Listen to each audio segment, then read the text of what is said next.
Hi friends and friendly subscribers, welcome back to my channel. This is Inner Heal Tarot. Today we're going to do unboxing, silent flip through. Well, not really silent flip through anymore, isn't it, in this channel? Yeah, unboxing, flip through, and hot takes of these two exciting mass market oracle deck. One is by Hay House and another one by Rockpool. Hold on, let me... I can't do three things at the same time, filming, talking, and unboxing. I'm starting... I don't know. I just need to focus in one thing at a time, I guess. So I'm excited to see these two decks actually. The one from Hay House, it has been in a pre-order for a very long time. Black Moon Lilith, Cosmic Alchemy Oracle. Is it by Adama Sese? I hope I don't butcher your name. It looks like, wow, look at this. It's exciting because there's not many decks about Lilith. And Lilith is such a controversial figure. It's like, what and who is Lilith? So she's been talked as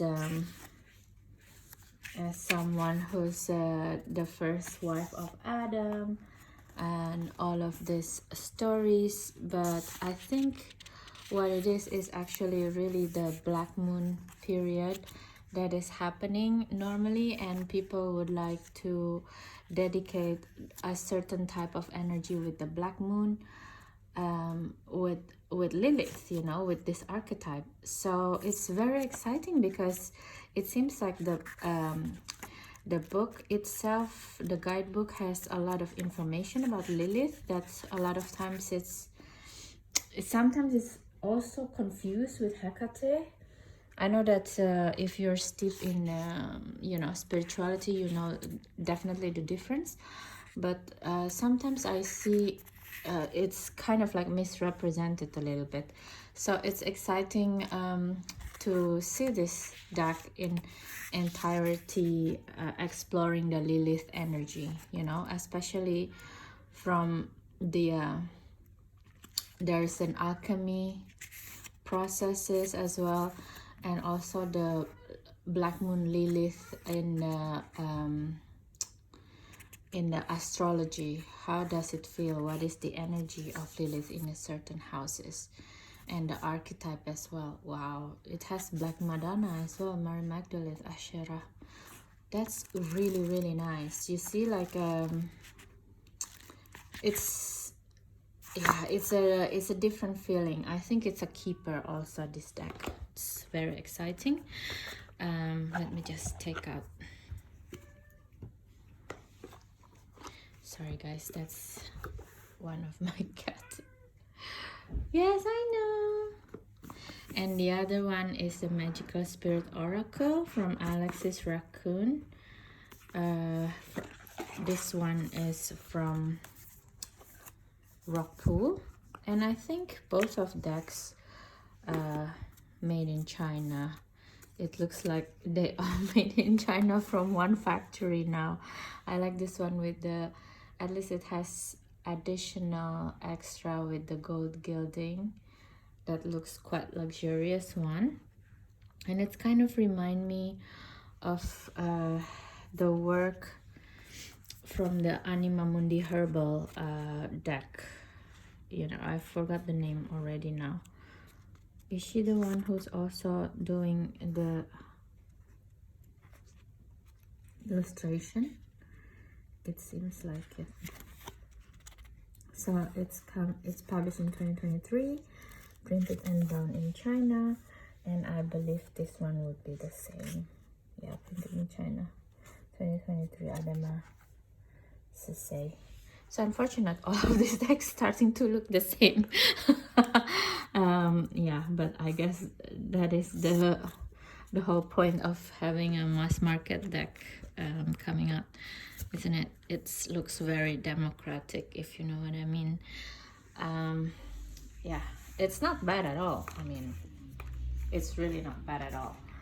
It's nice that the affordability of decks now, as long as you're purchasing the real copy of the deck, I think everybody should start having at least Oracle deck to understand the energy and embodying the energy for the day, you know. So that's why I'm doing the video like this. And this is another whole topic with the AI decks, but I will bring it up when the time right. Okay, so before we do the flip through, let's see what is this about. This card are meant to use as divination to help you see and remember that eternal force of consciousness that lives within you and all around you. Okay. So this oracle deck is spiritually endowed with the intention of connecting you with your own magic and with spirit itself, defined as the divine power that exists within ourselves, our existence, the universe, and our experience of that universe. Connection is the state of being awakened to, aligned with, and or reminded of it.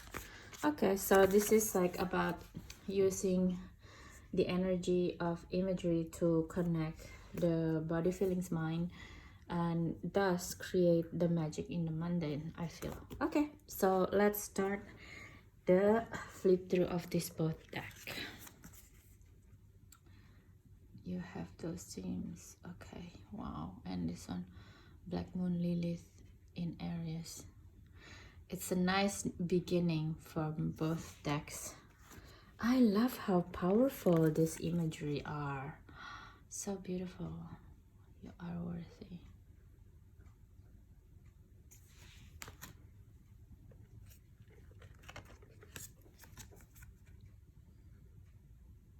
This is beautiful.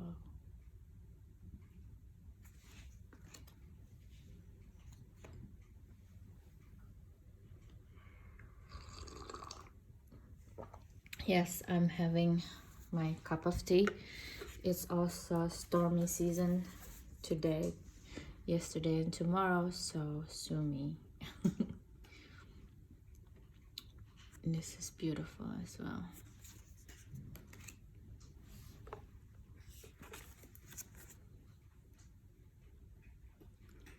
Wow, I like this.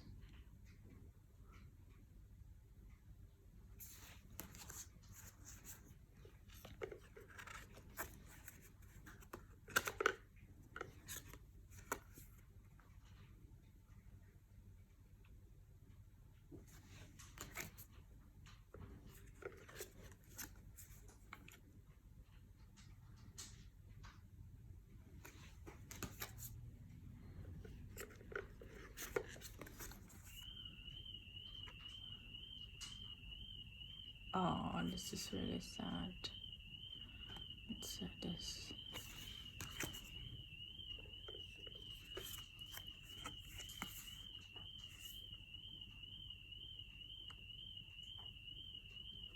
It's beautiful. It's quite connecting.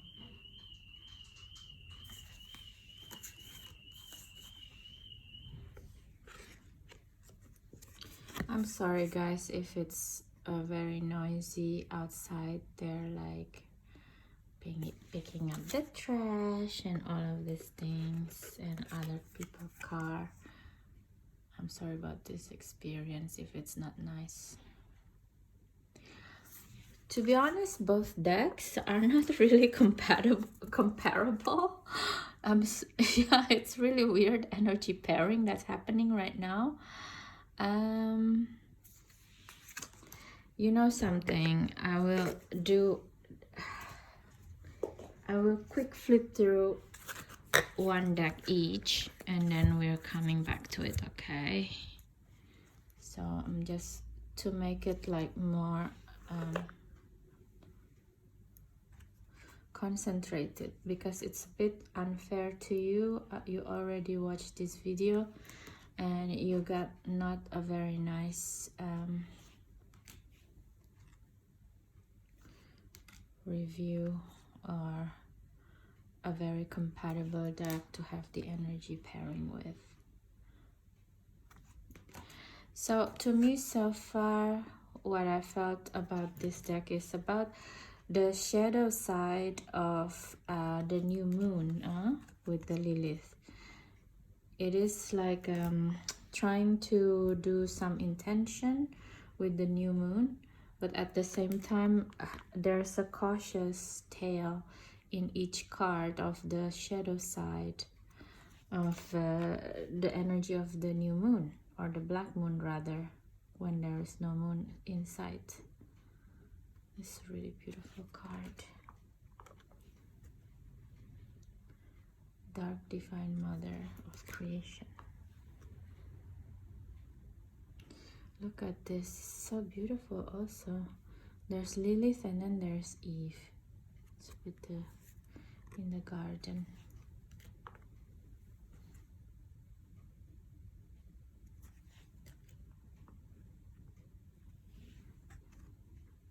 Wow, it's nice, the Mother Earth. Phoenix. The Phoenix really felt like Hecate as well. And the Wheel of Fortune.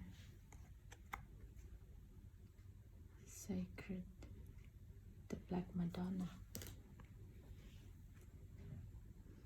I'm not really agree with this imagery. To me, it's really weird to see Mary Magdalene in this outfit. Yeah.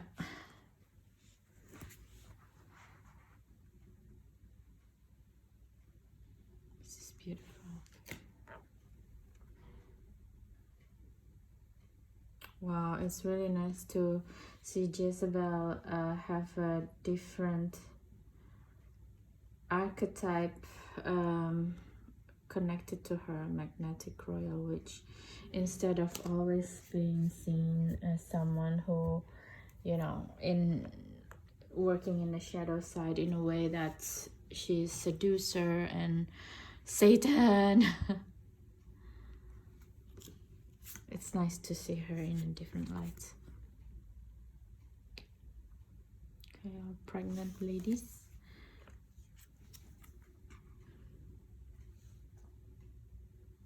Communication and truth.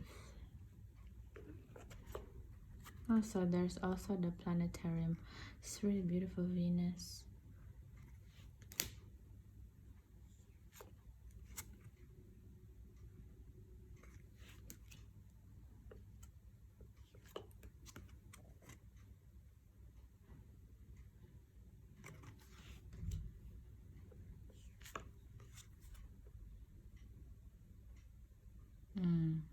Reality and discipline.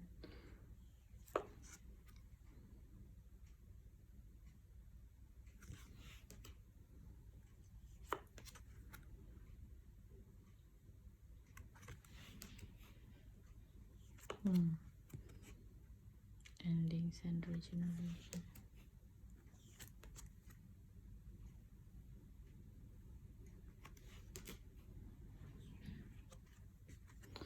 I like the alchemy journey of this deck. It's beautiful images actually.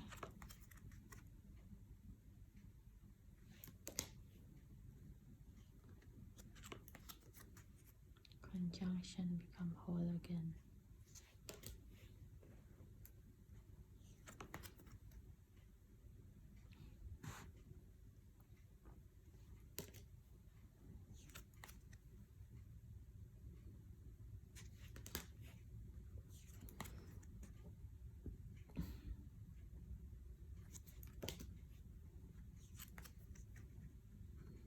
Wow, it's beautiful, sublime.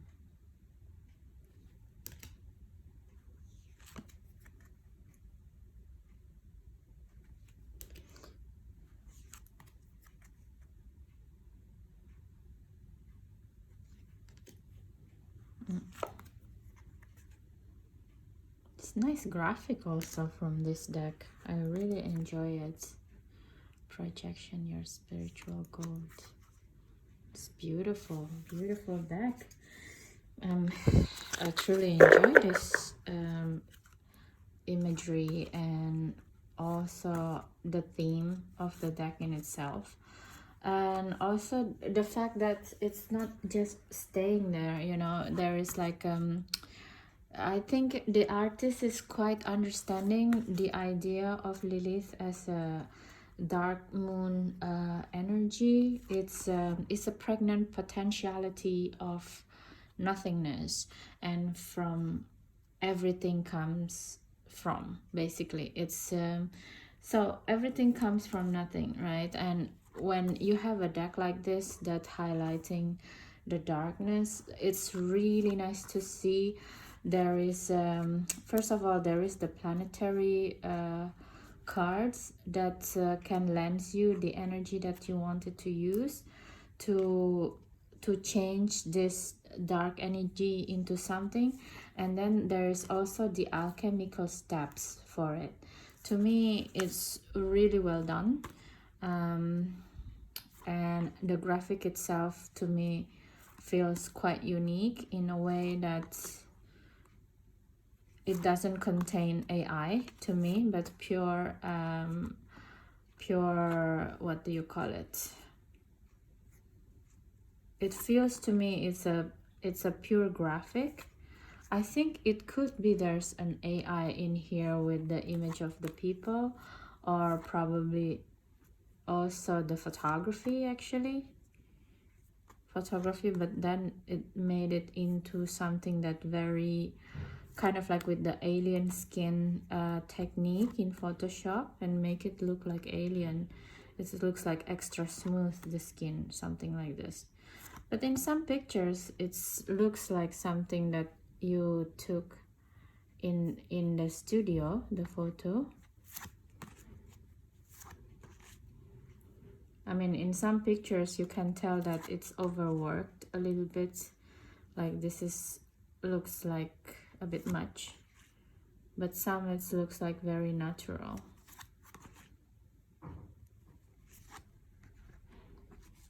So yeah, it is very interesting, but it doesn't feel like something that came out from AI, you know. So that is the Black Moon Lilith Cosmic Alchemy Oracle. I like it, you know. The imagery is quite unique, I feel. Of course, with the background, it seems like any other deck in the market at this moment. It feels a little bit generic, but the theme in itself and the imagery, it feels quite interesting to me, and it's something that I'm excited to work with. Okay, so let's redo the Magical Spirits deck.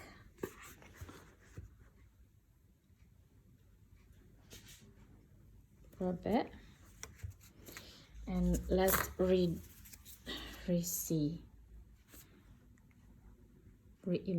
not reimagine, but I'm re-showing it to you. I really like also the graphic in this deck.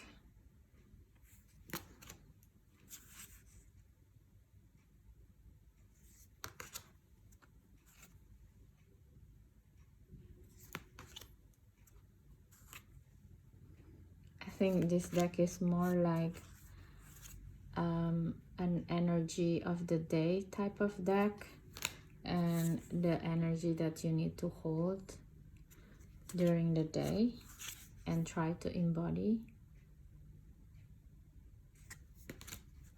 It's beautiful.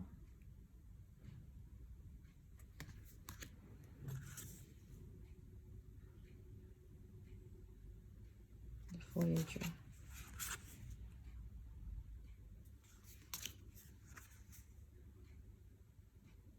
Yeah, I think this type of deck is really beautiful for beginners as well, you know. For people who just started to get into tarot and oracle deck, it's like a very gentle feeling with beautiful images and beautiful keywords, key phrase.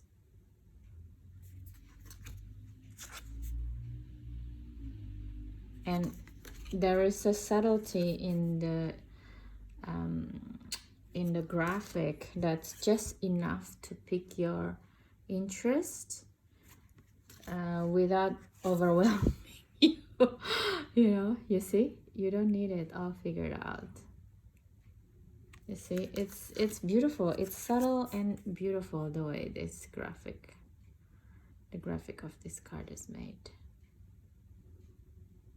Not your thorns of your flowers. Memento mori. So beautiful.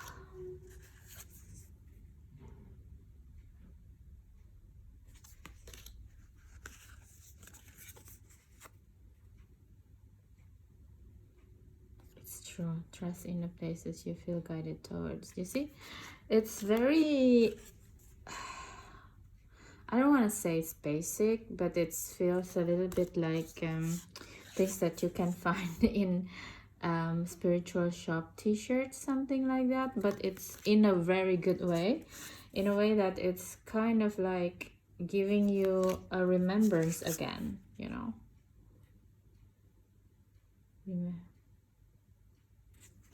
It's beautiful.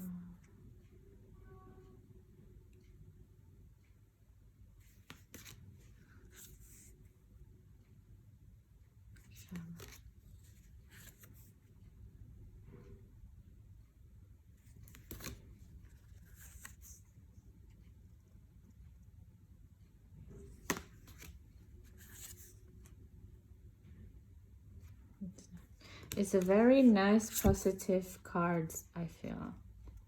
It's time to come home.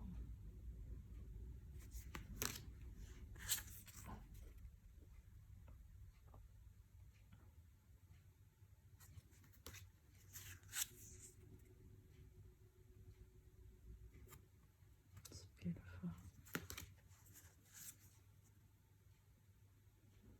That is really true.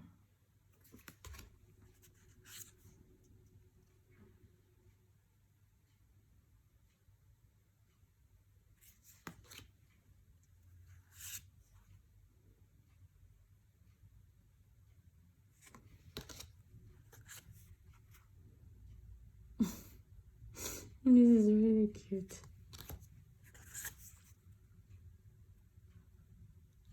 I had to create who I am. Oh.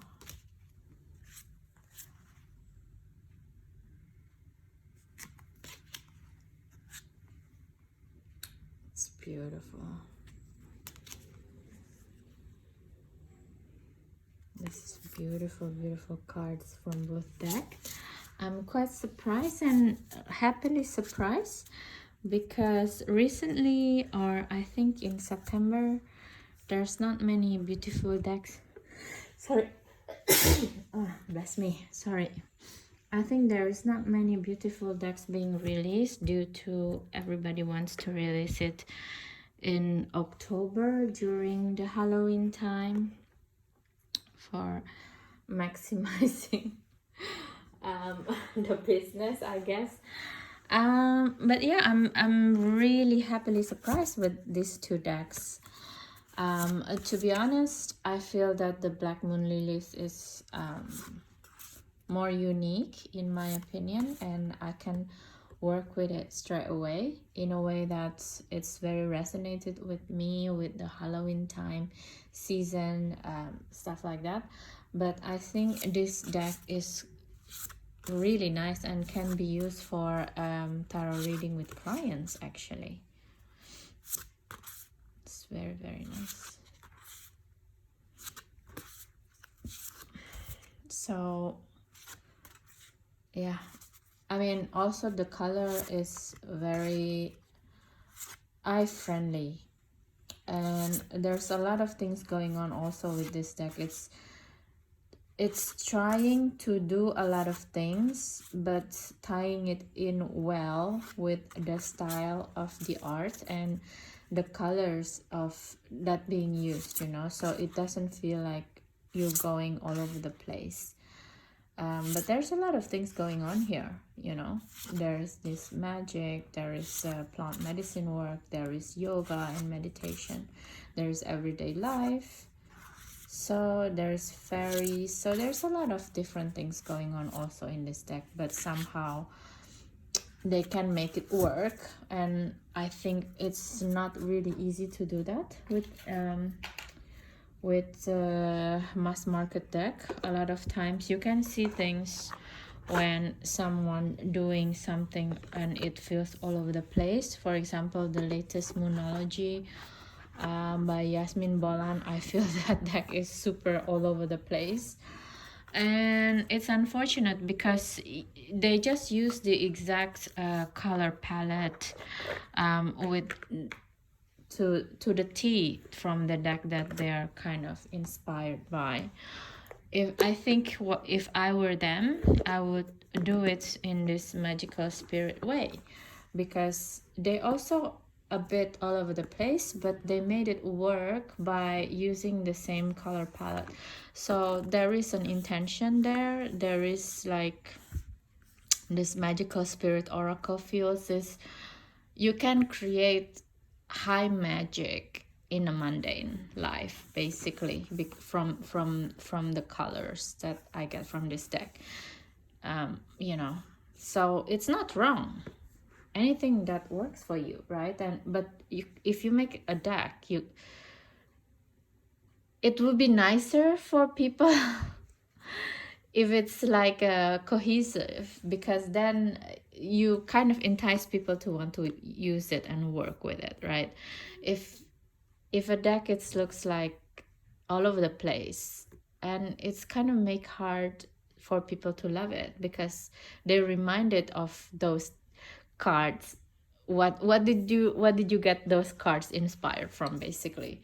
So you still need to work with, I don't know what it is, with the color styling, with the graphic styling, not to copy it directly, basically. And I love this deck. I'm going to use it today, actually.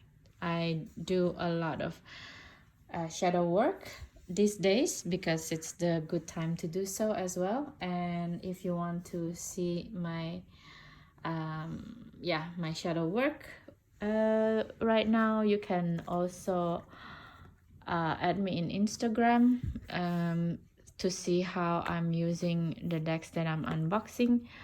If I'm really using it, then it's probably going to the review in October. So yeah, so that's that. And thank you so much, guys, for watching this video. If you like them, please don't forget again to subscribe, share, and comments, because that's the easiest way for you to help keep this channel alive, and keep if you like the contents, of course, yeah, and keep helping me. Well, I like you, I love you, my dear friends and friendly subscribers. Okay, thank you so much again for watching this video. I hope it's resonating. I hope it's helped you as you help me in our all tarot journey. Have a nice day and see you in the next video. Bye bye.